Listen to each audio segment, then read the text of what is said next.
حکیم صاحب میری بہن جو ہے اس کا نام سائمہ، وہ انگلینڈ میں بڑی اچھی ایک پریسٹیجیس جاب کر رہی ہے. جی اس کا بیٹے کا نام احمد ہے اور اس کا وہیں ایک یونیورسٹی میں ایڈمیشن ہو گیا تھا. جی جب انہوں نے ویزا کے لیے میری بہن کا بینک اسٹیٹمنٹ ساتھ لگایا جو وہیں کا بینک ہے، انہی کی کرنسی میں وہی لوگ ہی اس کو پے دے رہے ہیں، جی وہ بینک اسٹیٹمنٹ انہوں نے فیک کہہ کے ریجیکٹ کر دیا اور احمد کے اوپر ایلیگیشن اتنی بڑی لگا دی. جی جی اب اس کے بعد انہوں نے ہوم آفس میں کیس کیا. ہوم آفس والوں نے بھی کہا کہ نہیں بینک ٹھیک کہہ رہا ہے، بینک پہ جاتے ہیں. پھر انہوں نے ان کی عدالت میں کیس کیا ہے جی ایک گورا وکیل ہائر کر کے. اب 2 سال ہو گئے اس بچے کا، سال ضائع ہو گئے. تو حکیم صاحب پتہ نہیں کون سا پاورفل اسپیل ہے کہ گوروں کی آنکھیں بند ہو گئی ہیں، اور وہ اس جینوئن بینک اسٹیٹمنٹ کو جس میں وہ خود انہی کے وہاں سے بینک اس میں پے جا رہی ہے اس کی، اس کو وہ فیک کہہ رہے ہیں. اچھا تھک گئے حکیم صاحب، ہم تھک گئے ہیں.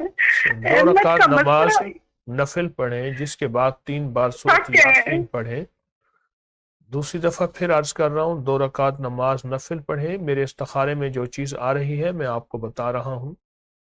تیسری دفعہ پھر کہہ رہا ہوں کہ 2 رکعت نماز نفل پڑھیں، اس کے بعد 3 بار جی سورۃ حکیم صاحب یاسین سن لیا پڑھیں، میں نے. اور اس کو گھر کے زیادہ سے زیادہ افراد پڑھیں صبح شام، ورنہ دن میں 1 بار، اور جتنا زیادہ پڑھیں لیکن دھیان والی، توجہ والی.